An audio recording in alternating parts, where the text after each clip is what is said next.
நிறைய பேர் வந்து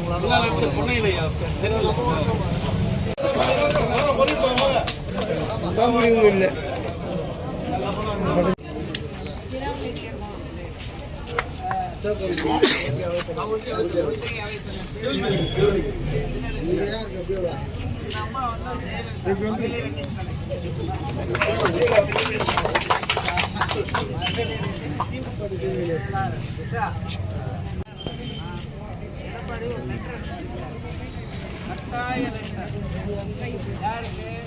பூத்த கமிட்டி மெம்பர்களுக்கும் இளைஞரக செயலாளருக்கும் பொதுமக்களுக்கு அனுப்பிச்சிருக்கேன்.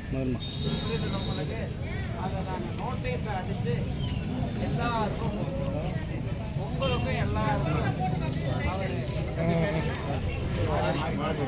மாறி பெரியவர் எல்லாம்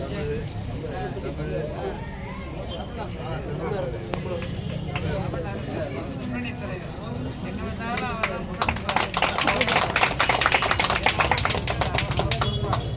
என்னென்ன தத்துவம் எடப்பாடி நாட்டா ஏப்பா அங்கே நம்மளாம் மறைக்கிறீங்க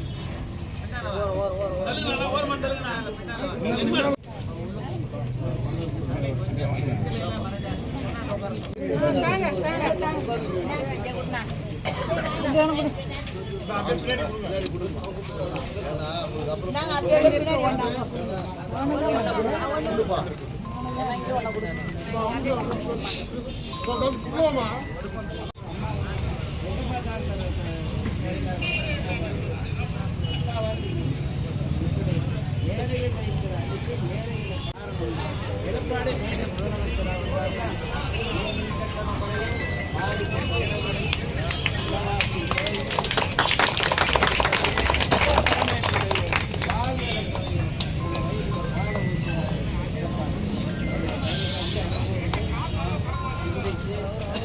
எடப்பாடி வந்தாதான் விலைவாசி கட்டுப்படும்.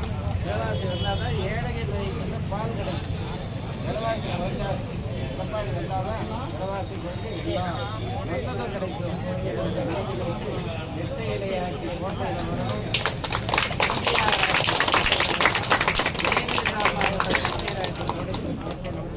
எம்ஜிஆருக்கு ஜெயலலிதாவுக்கு வாரிசா இருக்கிற எடப்பாடி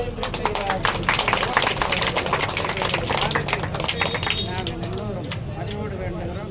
இப்போ மாவட்ட செயலாளர் உங்களுடைய மாவட்ட செயலாளர் கையில் காசு இருந்தால் கூட 4 பேர்கிட்ட கடை வாங்கி வர்றவங்க காசு கொடுக்குற ஒரு எம்ஜிஆர் அவருக்கு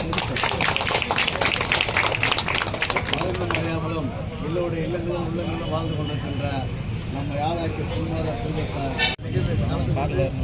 பல்வேறு கருத்துக்களை எடுத்து அமர்ந்திருக்கின்ற கழகத்தின் மூத்த முன்னோடி அனைத்து இந்திய அண்ணா முன்னேற்ற கழகத்துடைய அனைத்துலக எம்ஜிஆர் மன்றத்துடைய செயலாளர் அன்புக்கு மீண்டும் மரியாதை செய்தி சொல்லுவார் மாண்புமிகு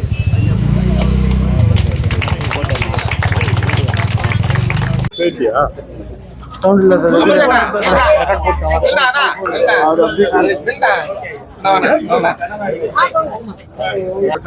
அது அண்ணாமலையினுடைய கொள்கை, தமிழ்நாடு பிஜேபியினுடைய கொள்கை. அதை பற்றி நான் எப்படி கருத்து சொல்ல முடியும்? நல்லதா இல்ல அவங்க இபிஎஸ் அவர்கள் போய் பார்த்திருக்காரு. நாங்கள் பார்த்தது தமிழ்நாட்டுக்கு தர வேண்டிய நிதி உதவிகளை மைய அரசு தராமல் வஞ்சகம் செய்கிறது. பல திட்டங்களுக்கு நதிநீர் திட்டங்களை வஞ்சிக்கிறது. மொழி பிரச்சனையிலே தமிழகத்துக்கு துரோகம் செய்கிறது மைய அரசு. மும்மொழி திட்டத்தின் மறைமுகமாக இந்தியை திணிக்கிறதுக்காகவே மும்மொழி திட்டத்தை வற்புறுத்துகிறது. திட்டங்களுக்கு தர வேண்டிய ஒதுக்கப்பட்ட நிதி தராமல் திட்டங்கள் எல்லாம் முடிக்க முடியாமல் தத்தளிப்பிலே இருக்கிறது. இது போன்ற பல பிரச்சனைகள். ஈழத்து தமிழர்கள் 1.5 லட்சம் பேர் கொல்லப்பட்டார்கள். 49 பெண்கள் கற்பழித்து கொல்லப்பட்டார்கள். அதற்கு பாதுகாப்பு இல்லை, அவர்களுக்கு மறுவாழ்வு இல்லை. ஈழத்து தமிழர்கள் உலகெல்லாம் சிதறி கிடக்கிறார்கள். அவர்களை வஞ்சிக்கிறது பிஜேபி மைய அரசு. இது போன்ற தமிழகத்துக்கு மைய அரசு செய்கின்ற அந்த அநியாயமான பிரச்சனைகளை எல்லாம் திமுக தட்டி கேட்காமல் இருக்கிறது. அவர்களுக்கு 38 எம்பிக்கள் இருந்த போதிலும் டெல்லியை மிரட்டாமல் இருக்கிறது. ஏதோ டெல்லியிடம் எதிர்பார்த்து கொண்டிருக்கிறது. திமுக காரர்கள் மீது இருக்கிற கேஸிலிருந்து தப்பிக்கிறதுக்காக டெல்லியோடு கொஞ்சிக்கிட்டு இருக்கிறது. டெல்லி மறைமுகமாக திமுகவுக்கு கள்ள உறவோடு இருக்கிறது. இப்படிப்பட்ட பிரச்சனைகளை எல்லாம் தீர்த்து தமிழகத்தினுடைய நிதி ஆதாரம் வரவேண்டிய நிதியை தர வேண்டும் என்பதற்காக வற்புறுத்துவதற்காக எடப்பாடியார் அங்கு சென்றார். இது தெளிவுபடுத்தி இருக்கிறார் அவரே. ஊடகம் எல்லாம் திமுக கட்டுப்பாட்டில் இருக்க இப்படிதான் வரும். ஊடகம் எல்லாம் 15 ஆண்டு காலம் டெல்லியிலே இருந்து கோடி கோடியாக கொள்ளையடித்து அந்த லஞ்ச பணத்தை வைத்து ஊடகங்கள் பத்திரிகைகள் எல்லாம் அவங்க கட்டுப்பாட்டில் வச்சிருக்கிற திமுக அவங்க செய்தியை போடுறாங்க. அதை நீங்களாம் நம்புறீங்க, நம்பாதீங்க. அப்ப நீங்க கடைசி வரையும் பிஜேபி கூட கூட்டணி வைக்க மாட்டேன்னு சொல்லுவாருங்க. எடப்பாடி அதை பற்றி விளக்கம் சொல்லியிருக்கிறார். அதை நீங்க 1 முறைக்கு 2 முறைக்கு 3 முறை படித்து பாருங்கள், புரிந்து கொள்ள முடியும். காரணம், மைய அரசுக்கு சந்திரபாபு நாயுடு வடநாட்டில் சில கட்சிகள் பேக் அடிச்சிட்டாங்கன்னா மோடி அரசு கவிழ்ந்து விடும். இப்பவே மோடி அரசு தனியாட்சி இல்லை, கூட்டாட்சி தான், தொங்கு ஆட்சி. அப்படி இருக்கிற நிலையில பிஜேபி திமுகவை நாடி மறைமுகமாக கல்லூரி வச்சிருக்கிறதுனால திமுக மீது நடவடிக்கை எடுப்பதிலே தாமதம் காட்டுகிறார்கள் அல்லது எடுக்காமல் இருக்கிறார்கள். இதுதான் எங்கள் குற்றச்சாட்டு. இதை அவருக்கு உரிமை, அவரோட உரிமையை பேசுகிறார். நீங்க கூட ஒரு கட்சியை ஆரம்பிச்சுட்டு நீங்க கூட இப்படி பேசலாம்.